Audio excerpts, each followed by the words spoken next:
stabilized, comfortable, and prayatna shaithilya. There is no effort to maintain the position.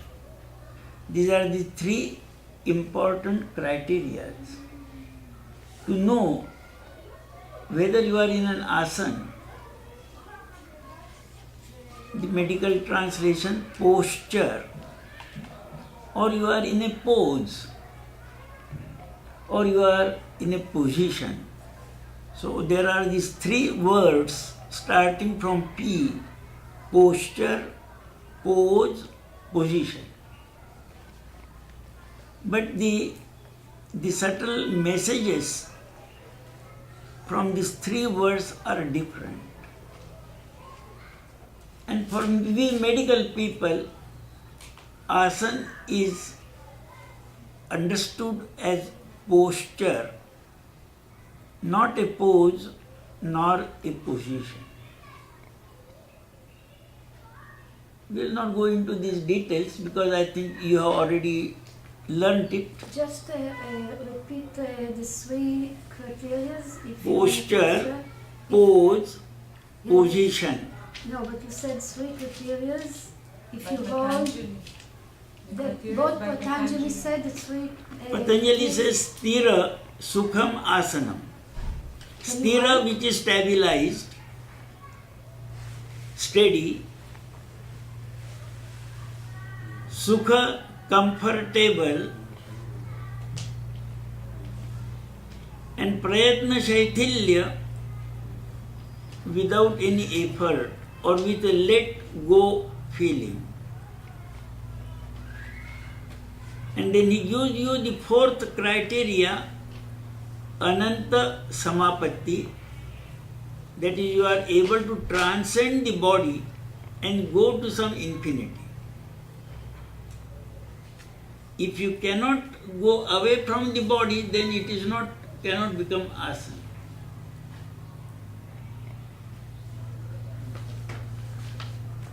So you have to go out of the body to get the You are not going out of the body, But you disregard the body. like when you are driving the car, Yeah. you first assume a suitable position in the driver's seat. Then, while driving the car, do you keep on maintaining that position or the body maintains itself? Ask again, please. When you want to start driving the car, Okay. you assume a suitable position in the driver's seat. Right. And then you start driving the car.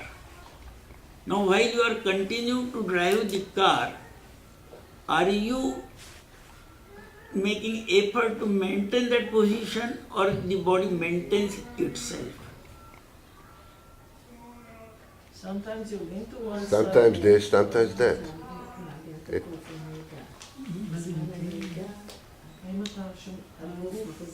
האם הגוף משנה את התנוחה לבד, או שאתה משנה את התנוחה במודע? Maintenance להחזקה. מה שהוא שואל, אם אתה משנה את התנוחה, או בצורה בלתי מודעת. לא, הוא שואל אם אתה מחזיק אותו, או שהגוף מחזיק את עצמו. זאת אומרת, זה מודע ולא מודע. כן, אבל זה אף פעם לא תשובה חלקה. ברור. It's never one thing or the other. No, if you're not I'm just aware of giving your you- body while you're driving, you will have הוא an נותן לנו accident. נקודות למחשבה. Some indicators, where it is up to you, either you try to follow me or you continue arguing with me. I'm just giving you few indicators. Or when you are trying to work on computer, you go, take a seat in the chair in front of the computer, and then you open the computer and continue to work for the computer for 1 hour or 2 hours. So when you are assuming the position, that time you are with that body. But when you are continuously working with the computer, are you with the computer or are you with the body? With the computer. with the computer. It's never a clear-cut answer. Sometimes, with the body, Exactly. So in everyday life, we are assuming different asanas or body positions, but we use those body positions to carry out other work. We don't remain with that position.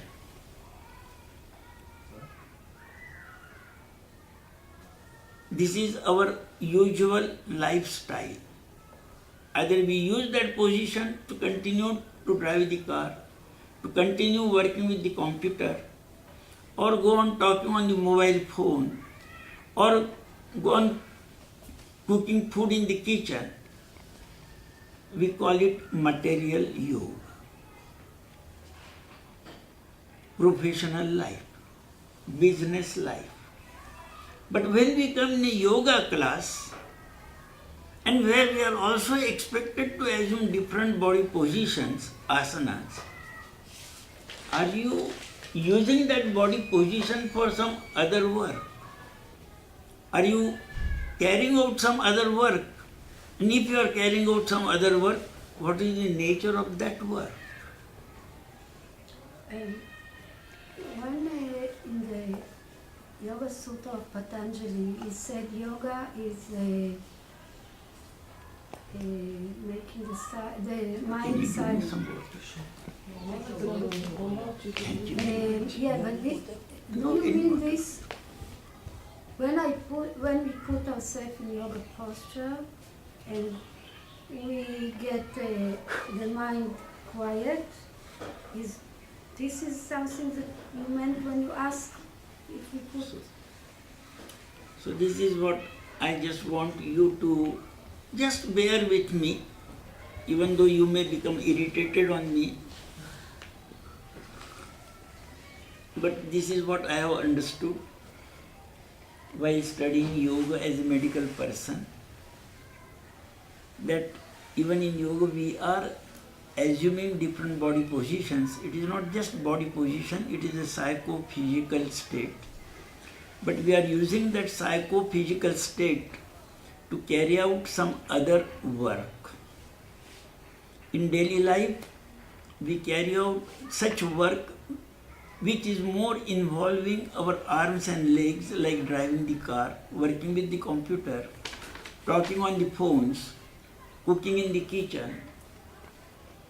But when you come to yoga, in terms of Patanjali, he says very clearly, Tasmin sati swasa prashvasayor gatir vichchedaha pranayama.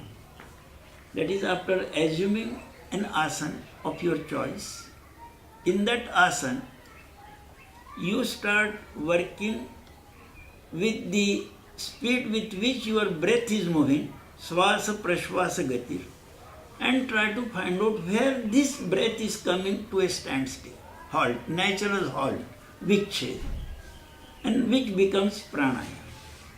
So you are using that asana not for driving the car, but for doing pranayama. And for pranayama, we are working with our own breathing. So we are using this body position not for working with the computer, but to work with our own breathing. Let us recite this sutra, and then you can go back to that text. It is chapter 2. It may be about sutra number 48 or so. Let us recite. Tasmin sati swasa prashvasayor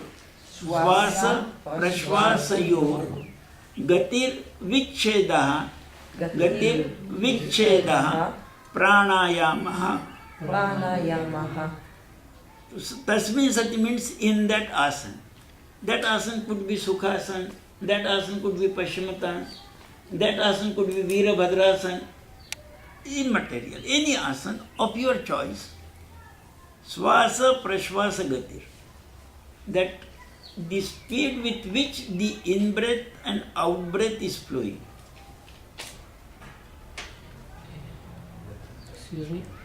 And where, because of that, it is coming to a natural halt. Try to get this knowledge, and this will become pranayama. So in asana, you are expected to practice pranayama. So you are changing the nature of your inputs. Instead of getting inputs of the traffic or of the emails, you start getting now inputs from your own breathing.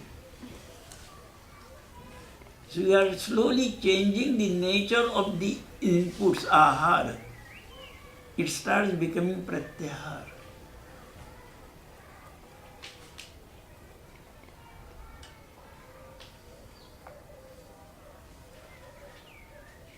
And that then starts helping you to go to yourself.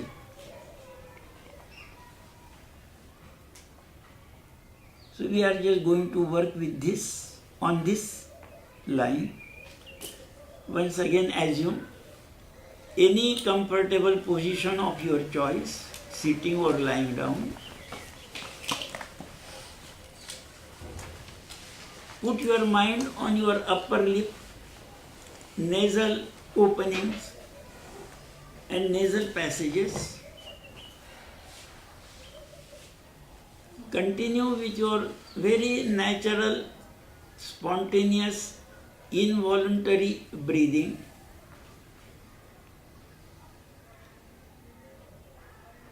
You will start recognizing the touch of air movement in your upper lip, nasal openings and nasal passages. This touch of air movement will make you aware of the in-breath and out-breath. It is a flow, like water flows through the tap. Our breath is flowing through the nasal openings, and you will be able to know the direction of the flow. So when the flow is going inside, it is in-breath, swasa in yogic language. And when the flow is moving in an outward direction, going out of the body, it is out-breath, prashvasa in yogic language. So just recognize this. So this you can do even if you are in the driver's seat in front of the red signal. You are no more driving the car. You can know your swasa, prashvasa. You can do it in front of your computer.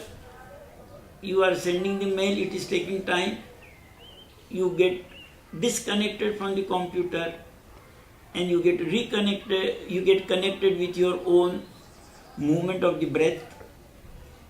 You will find this breath is moving with a certain speed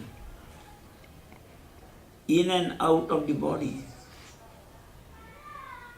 You just start becoming aware of the pathway along which you are able to feel this movement of the breath inside your body, and try to become aware of its internal destination. How far the breath is guiding you inside the body. Just like when you are driving the car, it is the outside traffic which guides you for driving.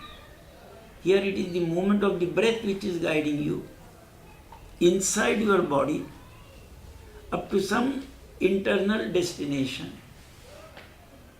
And from there then the breath starts moving out and your mind starts coming out. And just you put the hand on the surface of the body to indicate this internal destination of the breath as experienced by you. So you are practicing a kind of pranayama where you are getting guided by the speed with which the breath is moving in and out of the body, and you are finding the destination of the breath. Possible? So in yoga, then it is the purpose of assuming an asana, because we stop moving the arms and legs, so that this mind which is involved otherwise in moving the arms and legs is now free to work with your own breathing.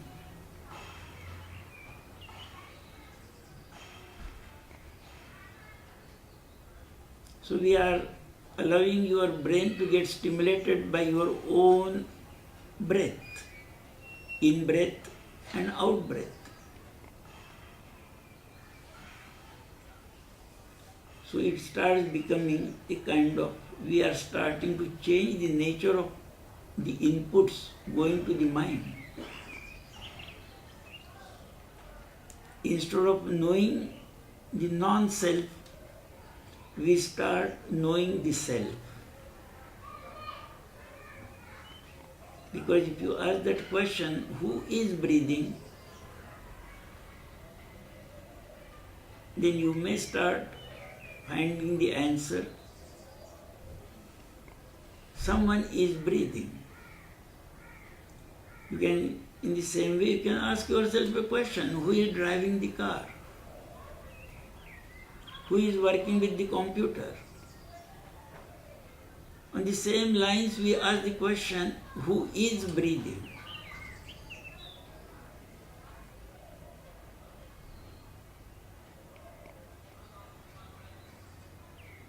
Now, after becoming aware of this flow of breath, a question can come up that who is responsible for the movement of the breath? Can you find out the cause of the movement of the breath?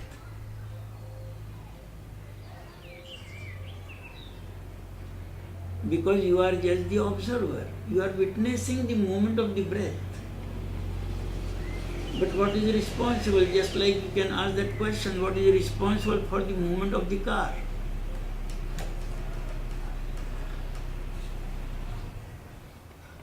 So we want to now go to the other component of breathing. So let us put our hands on the sides of our trunk at the level of the stomach.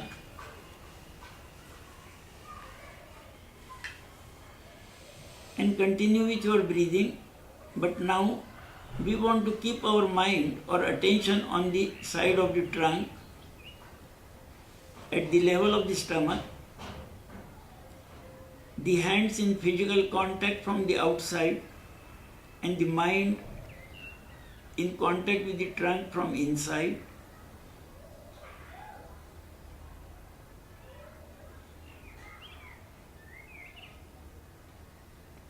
And you will start, most of us will start experiencing a movement of your trunk. And you will realize that this movement of the trunk is related with breathing. If you stop to breathe for some time, this movement will disappear. If you start to breathe, this movement will reappear. So just try to recognize, find out the direction of this movement during inhalation and exhalation. In which direction your trunk is moving during inhalation, exhalation.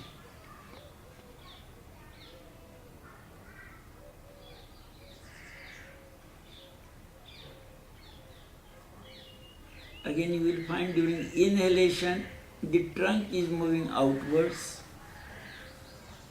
and during inhalation, exhalation, the trunk is moving inwards. Make a mental note of this movement during inhalation and exhalation. Then we shift our hand to the sides of the chest, under the armpit. We continue with our again normal involuntary breathing.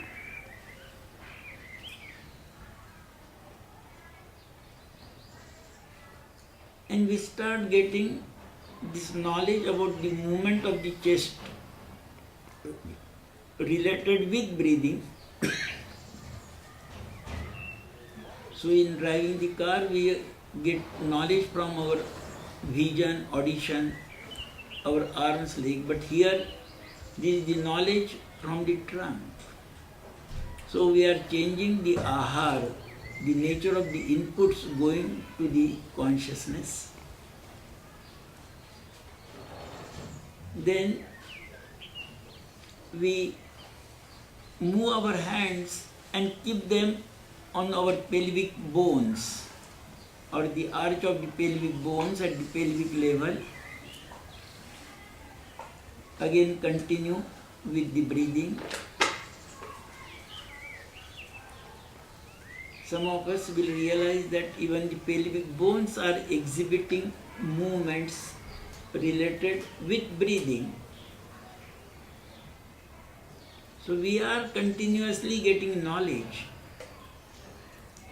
But the nature of this knowledge is quite different from the knowledge we get in our daily life.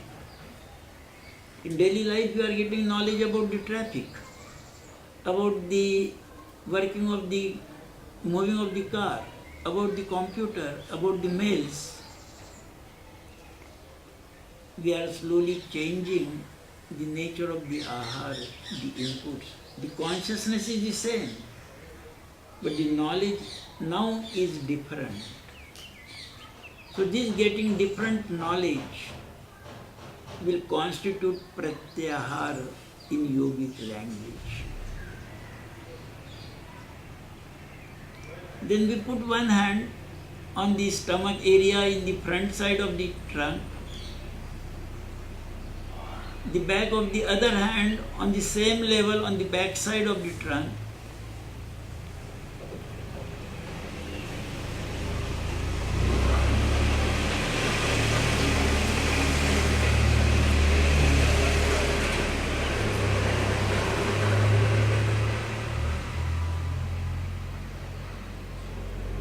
And again try to get this knowledge about the breathing movements. You may realize that there are fluent movement on the front side of the body and highly restricted or very poor movement on the back side. For some of us, even there may not be any movement on the back side. So the back is totally blocked in respect of breathing movements. So this is a different knowledge, different ahar. Then we put one hand on the front side of the chest, back of the other hand almost at the same level on the back side. Continue with your normal breathing. And again you will realize there are very fluent movements in the front, but highly restricted, very poor movement on the back, or for some of us, even there may not be any movement on the back.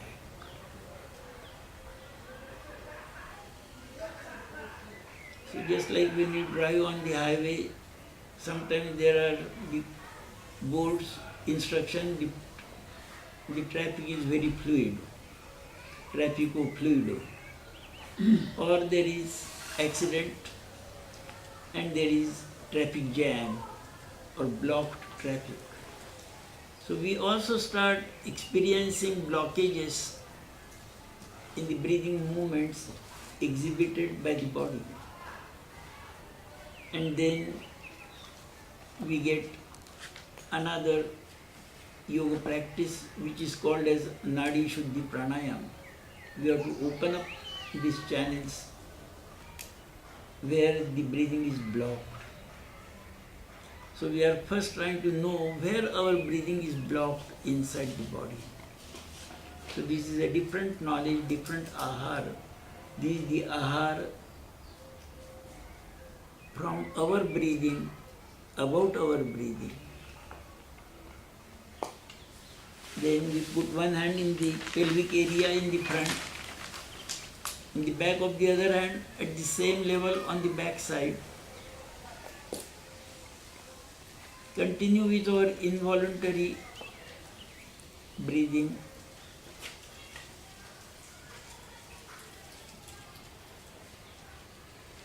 And again we'll get the knowledge. There is relatively more free movement in the front, but highly restricted or absolutely no movement on the back. The back side is totally blocked in respect of breathing. You are telling us what to feel? I am not telling you. I am just analyzing your How can you? internal knowledge. How can you Because realize my I have leadership? worked with more than 5,000 people, להבין אותו. and with each of them I have asked them what is your אז experience. זה מפריע, כי זה כל הזמן קוטעת אותו. תנסי לתת לזה קצת רצף, אולי תביני יותר בהמשך. This is what even the books, yoga books say. For So- in the beginner, the posterior channel remains blocked. The Swadhisthana and the Muladhara area remains blocked.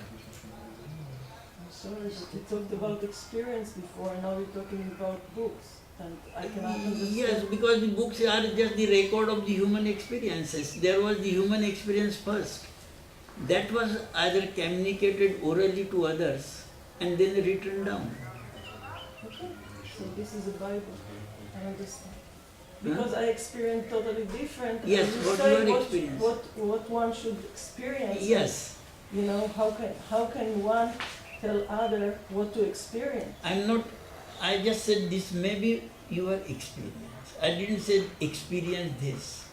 No, but I'm asking. So you can freely let us know what is your experience now. There is. Yes, a what is movement the in nature back. of your experience? There is a movement in the back. Yes, I said in comparison to the movement in the front and back, is there any difference or they are uniform movements? There is a difference. What is the nature of that difference?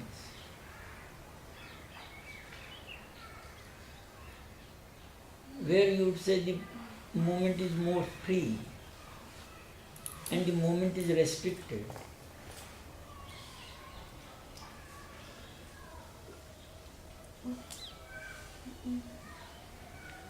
So now we worked at 3 different levels of the body: chest level, stomach level, pelvic level, on 4 sides: front side, right side, left side, back side. And in terms of your experience, where the movement is more, where the movement is less, where the movement is restricted, or for some of us the movement, there is no movement at all.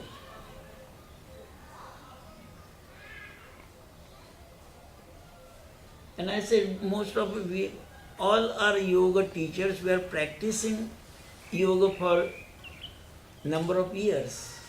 But if you are going to work with a absolute beginner or a patient, then his experiential knowledge about his breathing movement may be quite different from your experience. Right.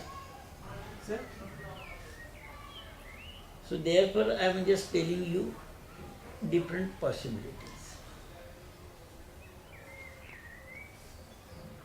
So that doesn't mean that you must experience what I am telling you. I am just saying what could be the nature of your experience. But when I work in 1-to-1 ratio, I do not tell what is to be experienced, I say what is your experience. First, are there movements? Are they related with breathing? What is the direction of the movement during inhalation, exhalation? And then what is the extent of the movement? But we are working in a group situation. If I spend time with each of you, we will not be able to progress at all. But this is the sequence I use. Put the hands, continue with your normal breathing. Are there any movements of the body, body movements? Are these movements related with breathing? what is the direction during inhalation, exhalation? What is the extent of the movement, 1 centimeter, 2 centimeter? Where the movement is free, where you feel the movement is restricted. And some people say, well, we have put the hand, but there is no movement at all.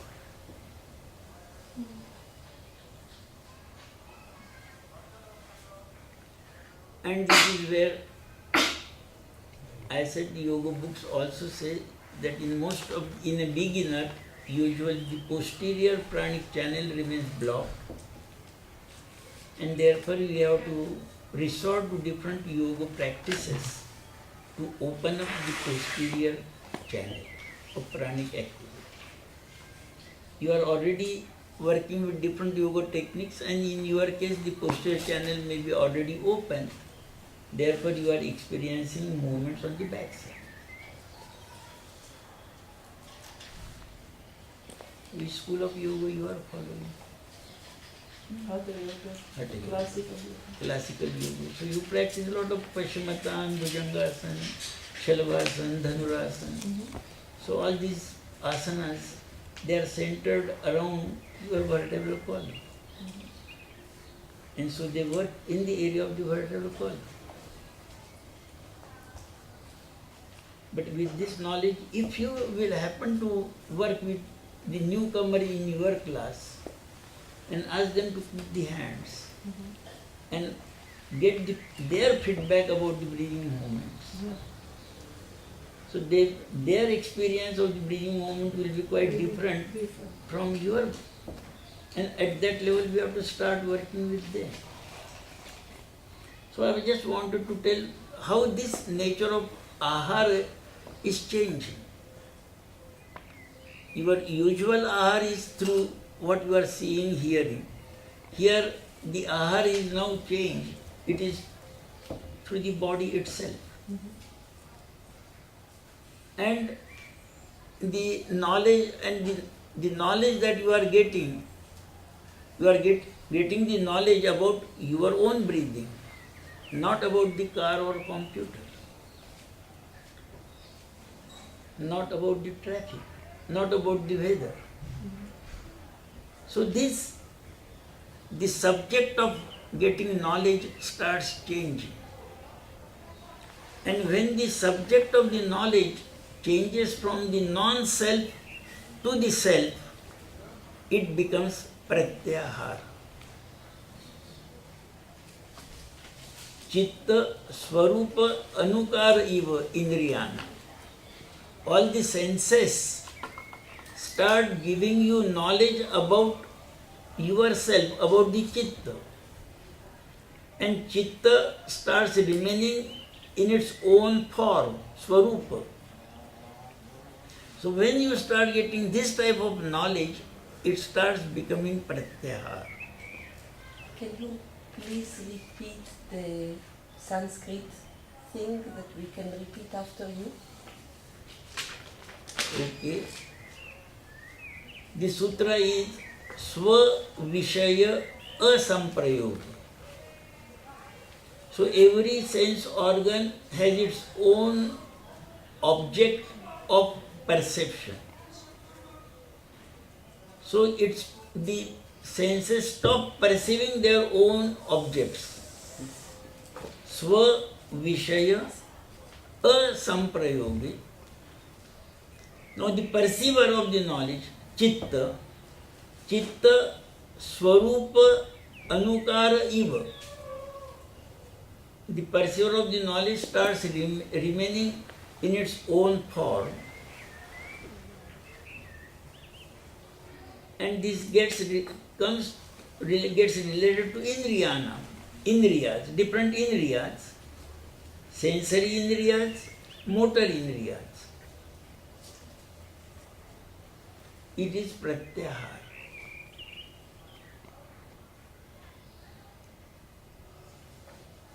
But if you really want to work properly on these lines in therapy and other, if you want to help someone, you have to first make him aware that what is the nature of his inputs through different senses, which inputs keep him in a positive state of being, which inputs are keeping him disturbed or in a negative state of being,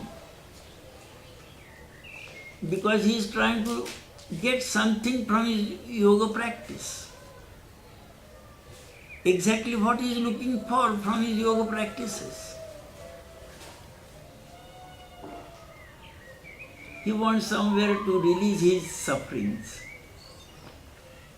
get rid of his sufferings, dukkha. So we don't know the nature of his sufferings.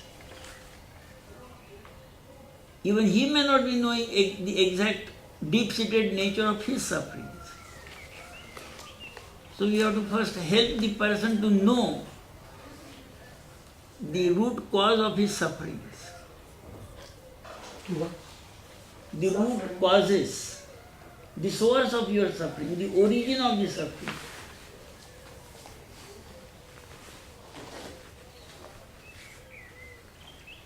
What would be the prognosis of this if you see that your patient is, let's say, listen to the news, reading too much paper or watching TV? Would you recommend him not to do it? Well, that is what, if you go to Vipassana meditation, they do. They say during that meditation, no reading, no seeing, reading the newspapers, no watching the television, no, not to use your mobiles. But would you suggest that he will not watch the news or? Well, we will just tell him what is in the interest of his reducing of his suffering. So don't read too much. Suffering? Because whatever has to happen is to happen. You cannot take the responsibility, accept the responsibility of the whole universe. Can you? Of course not. No. If there is earthquake in Thailand, 1,000 people died. If I am a very sensitive person, immediately I lose my appetite. Because I am not able to use that discriminative intelligence. But if I start becoming a discriminative person, are these earthquakes in my hand? You can only work on I can only get the signals of the earthquakes, tsunamis. Can I stop earthquake from taking place or tsunamis taking place? No.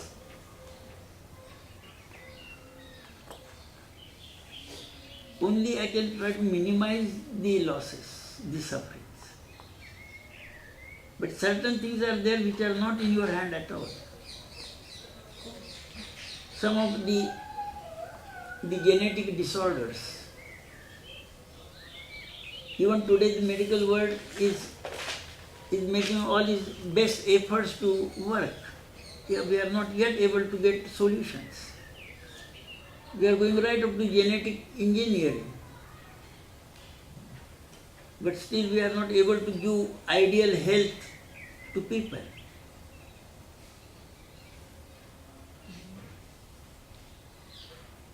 So even the yoga says we all are having 3 types of sufferings. Recognize it. Of course. Only we can minimize the intensity of our sufferings by changing this nature of the inputs. If you go in the Nature Cure clinic, they change your diet totally. For some time they will just remain on only water, don't take any solid foods. So that modification of the ahar, inputs. If you go to this, they will just make you to listen to some good devotional songs, not disco music.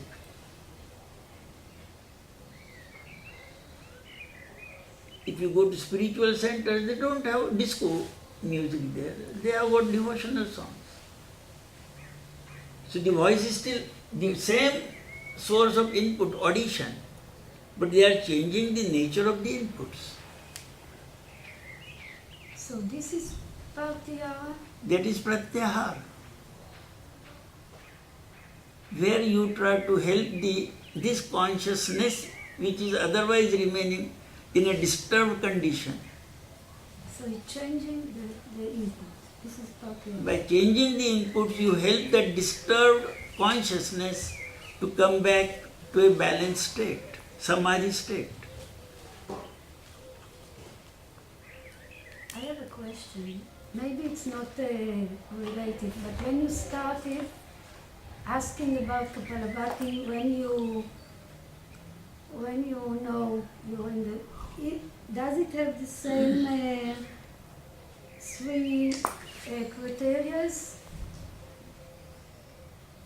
You understand? When you ask this question, you put this question, does it have the same criteria as a posture? If you are interested, we will work with Kapal. We can work with Kapalbhati. Okay, we'll do it in the afternoon, no problem. You can work. But does these three criteria for posture applies also to the Yes. pranayama? It's the Yes, same yes. criteria? Okay. You know, Like that is everywhere. what I learned as a medical person while working in this field of yoga research and education and therapy, that there are many concepts in yoga. Then there are techniques by the same name. Then it is also an effect, and there is a resulting state of consciousness. Like Kapalabhati is a concept. Kapala, forehead. Bhati, light. What you like? Light, perceiving light at the level of the forehead. A bright light. So that is the concept. There is the technique. Everyone knows the technique, Kapalabhati. There is the effect. You start perceiving light at the level of the forehead. Not only light, but very bright, transparent light. And then it also becomes a state of consciousness. You remain in that state of bright, infinite light for some time.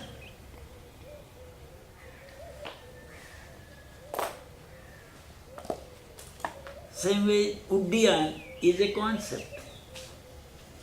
The concept is the pran has to move in an upward direction in the area of the Sushumna, which is in the area of the vertebral column. That is the concept, Uddiyan. Uddiyan is a technique with empty lungs, with full lungs, and while breathing is continuing. There are three different techniques.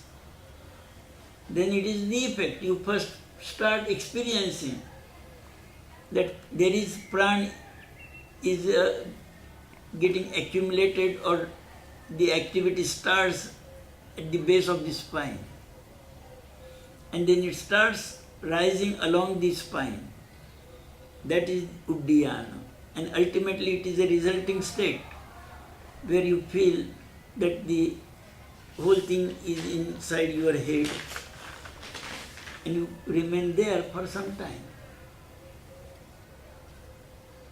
Does it call Kundalini sometimes? Yes.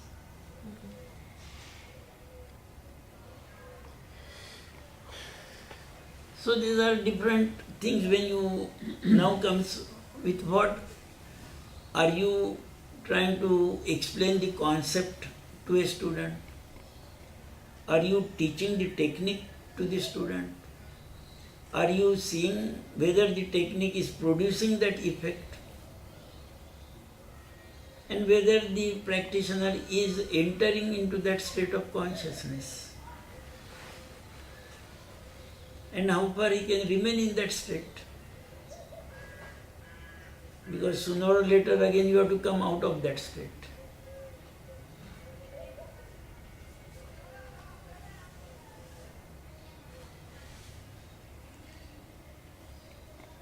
So This is what I learned for myself as a medical person. Because I was interested to treat patients with yoga. So that was the thing, oh, if I am treating with yoga means exactly what? Is yoga a sport therapy, game therapy, exercise therapy, or yoga is yoga therapy? Because today, in many countries of the world, people are trying to declare that yoga is a sport activity. And as a sport activity, it could be taken to the level of the Olympic Games. So, people are making a lot of effort. It is no more a subject for sadhana, for practice, personal practice. It is sport. But then at the same time, in America and Canada, the medical profession is making effort to see that yoga should be practiced and taught only by medical people. Because somewhere it is getting connected with the human being, the human consciousness. And the neuroscientists now, they are coming out. There was one international conference on yoga and brain. And And brain. they got And brain. and they got there many papers were presented how yoga is very useful to treat cases of insomnia, depression, irritability, stress management. So the medical profession now wants to monopolize this yoga by saying, oh, if it remains in the hands of non-medical people, it may do harm to the patients. It is true. It may. I know some But also- doctors too. But if you can develop proper yoga education techniques, so that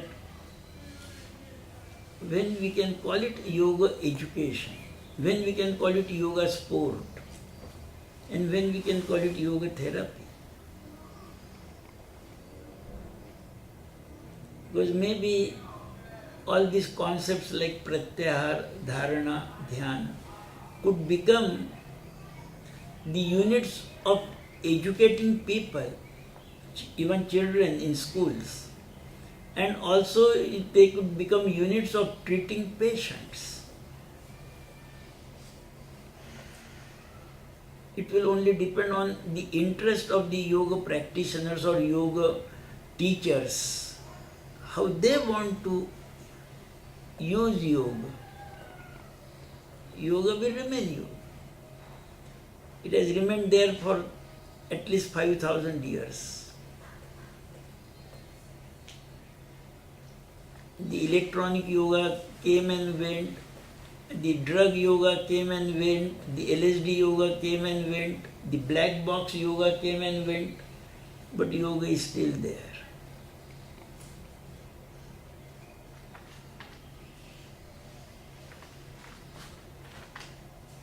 I have mean- another question. You mean the techniques of yoga Yes, remains are still It's there. not the technique, it's the perception. It's not only the technique. Technique is what you said before, is the time-changing black box, drug, whatever. That's technique. It's not the perception. The perception of yoga is still, never changed. Okay, we will take a break for some time. Can I ask Yes. something? Yeah. That in everyday life we give maximum importance to the movements of the arms and legs. Maximum. Driving the car or walking in the office or in the house working on the computer with the arms, or cooking food in the kitchen, or so we are all the time having a feedback, ahara, of the movements of arms and legs. Everyday life, right from childhood till today. On this background, when you come to yoga, you are meant to sit quietly. And when you are sitting quietly, you stop moving your arms and legs. Do you agree? It may be Shavasana, it may be Paschimottanasana, it may be Padmasana, it may be Trikonasana, it may be anything. But you stop moving your arms and legs for some time. Do you agree? Yeah. But if you want to get guided by Patanjali Yoga Sutras,